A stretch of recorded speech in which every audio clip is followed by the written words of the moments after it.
At Christmas dinner, my grandpa slid 3 white envelopes across the table and said, "A little Christmas gift for each of you." The silverware froze midair. My parents laughed loud, performative, the kind that fills silence, because guilt can't. "It's just for show," my mom said, rolling her eyes. My dad joined in, like mocking him was a family sport. I didn't laugh. I just smiled, slipped mine into my coat pocket, and said nothing. They thought it was another one of his old man games. But the next morning when the phone rang and the banker said, "Your deposit is cleared, Ms. Hale," I realized he hadn't been joking at all. Before I tell you how that one call tore my family apart, tell me, where are you listening from? So I know I'm not the only one who's ever seen love turn fake over something that was never about money. My name's Amelia Hale, and that night wasn't the first time I'd seen my family laugh at something that mattered. My parents, Victor and Elaine, built their whole lives around looking perfect. They hosted charity brunches, posted smiling photos in front of their new cars, and said things like, "We've worked so hard for this life." What they never said was that most of it started with my grandfather, Edmund Hale, the man they loved to perform for, but secretly resented. Grandpa wasn't just rich, he was respected. Old school kind of rich investments, land, quiet money, the kind that didn't need to brag. He'd built everything himself and still wore the same leather watch from 40 years ago. He believed in effort, humility, and the value of silence. I think that's why he tolerated me more than them. I didn't take, I worked. I rented a 1-bedroom apartment in Portland and freelanced as an interior designer. No staff, no assistant, just me and my laptop. My parents thought that was failure. They called it humble, living in public, but at home they said things like, "You're wasting your potential. You could be running a firm by now if you'd just network." By network, they meant marry rich or charm clients like they did through connections, not competence. When Grandpa invited us for Christmas dinner that year, I went because I missed him. They went because they smelled money.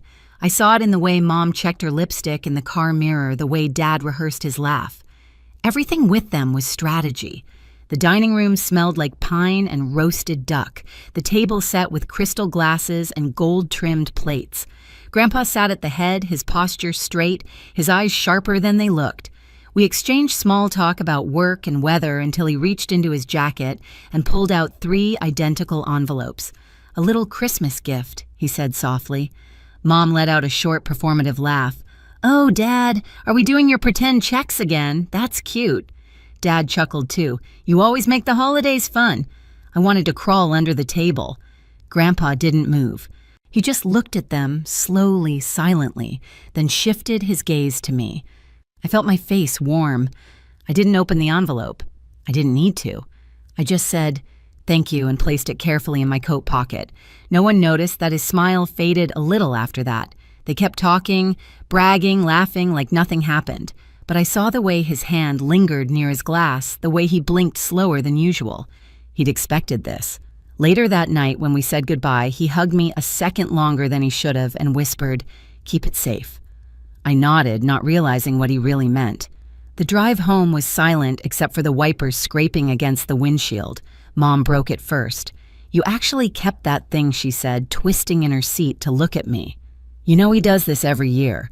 It's just his little act." Dad chuckled, already checking his phone. "He's testing who still worships him, that's all. He likes to feel powerful." I stared out the window at the falling snow. Or maybe I said quietly, "He just wants to see who still respects him." Mom sighed in that dramatic way she does when she thinks I'm being naive. "Sweetheart, you need to stop taking everything so seriously." That night, my apartment felt colder than usual. The radiator hummed weakly, and the scent of roasted duck still clung to my coat. I hung it on the back of a chair, pulled the envelope from the pocket, and turned it over in my hands. Grandpa's handwriting, steady, firm, familiar. I didn't open it at the table because it felt wrong. He'd handed it over like something sacred, not like a joke. So I sat on my bed, tore the flap carefully, and slid out a real check, 5 zeros. The ink wasn't faded or smudged. The signature was his, clean and deliberate. For a moment, I just stared. Then I slipped it back inside, folded the flap, and put it away in the small wooden box where I keep things that matter. letters, receipts from my first design job, a photo of Grandpa and me sanding a table in his workshop when I was 12. I didn't plan to cash it. I didn't plan anything. I just couldn't bring myself to treat it like a prop. The next day, I woke up to my phone buzzing, a message from Zoe, my friend and coworker. "How was the fancy family dinner?" I typed back, predictable. They laughed. I didn't. Zoe replied with a voice memo, her tone half joking, half serious. "Girl, you're the only one in that family with manners. Keep surviving." I smiled and went back to my coffee. But something gnawed at me. Grandpa's last words replayed in my head. Keep it safe. I decided to deposit it not out of greed, but curiosity. Maybe he'd meant for me to see something. Maybe it was just symbolic. I scanned it through my bank app and went on with my day, not expecting anything. Hours later, while I was sketching a client's living room layout, my phone rang. Unknown number. Hello, a calm, polite voice on the other end. "Good afternoon, Ms. Hale. I'm calling from your bank. Your deposit has cleared." I froze. Cleared, I checked the amount on my app exactly as written. My heartbeat stumbled. If mine cleared, what about theirs? I didn't even have time to process it before my phone buzzed again, this time Mom's name lighting up the screen. I hesitated, then answered. Her voice came sharp and shaky the way it does when she's angry but pretending she's not. "Did you talk to your grandfather today?" "No," I said slowly. "Why?" "Because something's wrong with the checks. The bank said ours were stopped. They said..." She paused, lowering her voice as if I'd done something terrible. "They said yours went through." I stayed quiet. The silence on my end seemed to make her angrier. Did you call him? Did you tell him something?" "No, Mom, I just deposited it." "Well, he's obviously playing favorites again," she snapped. "He's punishing us for being successful, for moving on." I wanted to say no, he's punishing you for laughing at him, but I didn't. I just listened to her breathe into the phone, frantic and defensive, like she was trying to rewrite the story before anyone else could. Later that day, Dad called. His tone was colder. "Your mother's upset. You could have told us you'd deposited it. It was a gift," I said. "That's what you do with gifts. Don't be smart with me, Amelia. He's old. He doesn't know what he's doing anymore." Old. That word lingered like a slap. That evening, Grandpa called me. His voice was calm, steady, nothing like theirs. "Did the bank contact you?" "Sweetheart, yes," I said. "They said it cleared." "Good." A pause. I could hear the crackle of his fireplace on the other end. "Don't worry about your parents. Some lessons take longer to learn." I didn't ask what he meant. I didn't need to. The next morning, the group family chat exploded, Mom's long messages full of blame and confusion, Dad threatening to straighten things out. But Grandpa said nothing. Instead, an invitation arrived in the mail 2 days later, his handwriting again. Dinner. Same house. Saturday, 7 p.m. No explanation, no note. Just a time and a place. Zoe called when she heard. "You think he's gonna call them out?" I looked at the neat black ink on the card. I think he already has. That Saturday, I stood in front of Grandpa's house again, snow crunching under my boots, heart steady. This time, I wasn't the quiet one waiting for permission to belong. I was the only one who'd passed the test. Grandpa's house looked exactly the same as it had a week earlier. Warm light spilling from the windows, wreaths on every door, a quiet hum of a fireplace inside. But the air was different. Tighter. I could feel it before I even knocked. When I stepped into the dining room, the table was set the same way, 3 place settings. Same gold-rimmed plates, same silver serving tray polished to a mirror. Except this time, the air between us was heavy. Mom sat stiffly, arms crossed, a smile glued on like cracked porcelain. Dad scrolled his phone but kept glancing toward the hallway, waiting for Grandpa to appear. The sound of slow footsteps made both of them look up. Grandpa entered calm and deliberate, carrying a thin stack of papers. He didn't greet us. He didn't even look angry, just resolved. "I won't keep you long," he said, placing the papers on the table. "You'll each find your names there. Bank statements printed this morning." Mom blinked fast. "Dad, this isn't funny. You humiliated us. The teller said you stopped our checks." He nodded once. "I did." Silence. Why Dad demanded. If this was some kind of test, it's cruel. Grandpa looked at me, then back at them. Cruel would be letting you keep thinking respect is optional. Mom's voice wavered. We didn't mean anything by it. We were just joking. Joking, he cut in. When you laughed at a gift I offered, you laughed at me. You laughed at the years that built it.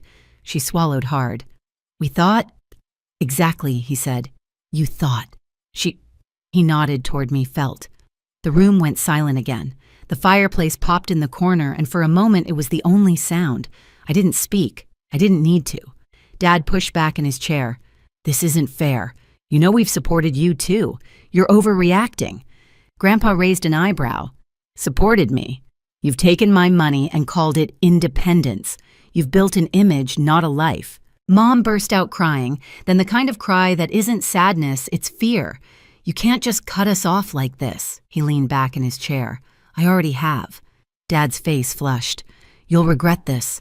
Grandpa's tone softened just slightly. No, son. I regret raising a man who values appearance over honesty. He turned toward me. Amelia. My heart jumped. Yes, Grandpa. He pushed one of the folders toward me. This is yours. I've transferred full control of the trust and properties to your name. Daniel will guide you through the paperwork. Mom's head snapped up. What? He didn't flinch. You both still have your homes, your jobs, your lives. What you've lost is my belief that you understood what family means. Dad stood up, gripping the back of his chair so hard his knuckles turned white. You're rewarding her for doing nothing. Grandpa finally raised his voice sharp, cutting like thunder breaking through calm. She did everything. She listened. She respected. She didn't laugh. The echo of his words filled the room. No one dared breathe. Then quietly he said the same line that would end everything good. Now I know who's real. It landed like a verdict. Final, unarguable. Mom slumped in her chair. Dad looked away, his anger deflating into something smaller, shame maybe. I sat still, unable to move, my heart pounding with a mix of grief and clarity. After a long silence, Grandpa stood. Dinner's in the oven. You're welcome to stay and eat if you can still sit at this table honestly. He left the room. Mom started gathering her purse. Dad muttered something about unbelievable manipulation and stormed out. The front door slammed. The house went quiet again, only the ticking of the grandfather clock marking time. I looked around at the untouched plates, the soft light glinting off the silver. It felt surreal. Grandpa came back a few minutes later carrying 2 bowls of soup. He set one in front of me and sat down across the table, the seat that had always been his. We ate in silence for a while, the only sounds the clink of spoons and the wind outside. Finally, he spoke. You didn't cash it for the money, did you? I shook my head. No, I just didn't want to disrespect you. He nodded, a faint smile tugging at the corner of his mouth. That's what I thought. You see, Amelia, I don't care who has money. I care who has manners. He leaned back, watching the fire. People show you who they are when they think they're above gratitude. I swallowed hard, trying to steady my voice. You didn't have to do this to prove a point. I didn't do it to prove a point, he said. I did it to protect what's left of decency in this family. We finished our meal in quiet understanding. Before I left, he handed me another envelope, this one unsealed. Inside was a single note written in his neat, old-fashioned hand. Money changes hands every day. Respect only once. I tucked it into my coat pocket. Outside, snow had started again, falling in soft, slow spirals. As I stepped off his porch, I looked back through the window. He was still at the table, the fire reflecting off his glasses, looking peaceful, like a man who'd finally done what he had to. I drove home without turning on the radio. The world outside was quiet, and for the first time in years, so was I. A week later, I sat across from Daniel Kerr, Grandpa's lawyer, in a quiet downtown office that smelled faintly of paper and cedar polish. He explained the transfer details carefully, sliding a few trust records across the desk. I barely looked at the numbers. They didn't matter. Mr. Hale asked me to make sure you understand this isn't a reward, Daniel said gently. It's a responsibility. I nodded. He already taught me that. Outside, through the frosted window, the city moved as if nothing had changed. But everything had. My parents hadn't called since that night. Mom sent one short text, "Hope you're happy." I didn't answer. There wasn't anything left to say. When I went to visit Grandpa again, he was in his study reading by the fire. The light caught the edges of his glasses when he looked up. "I hope they're okay," I said. "They will be," he replied. Sometimes truth has to sting before it heals. We didn't talk about the money. We talked about my work, my next project, his garden plans for spring. It felt like breathing again. Before I left, he said one last thing softly, almost to himself. A check is just paper, Amelia, until you decide what it's worth. I drove home in the fading light, his words looping in my head. The snow had melted on the streets, but something inside me had settled solid and calm like respect, finally finding its rightful place. They thought the check was fake, but the only thing fake that night was their love. I didn't win anything, I just stopped losing myself trying to earn their approval. Now every time I pass the bank on my way to work, I think about that moment. The call, the silence, the truth that finally landed. Some lessons don't come wrapped in gifts. They come disguised as heartbreak, and they stay with you longer than money ever could. If you've ever learned what respect really costs, share this story. And tell me, what would you have done in my place?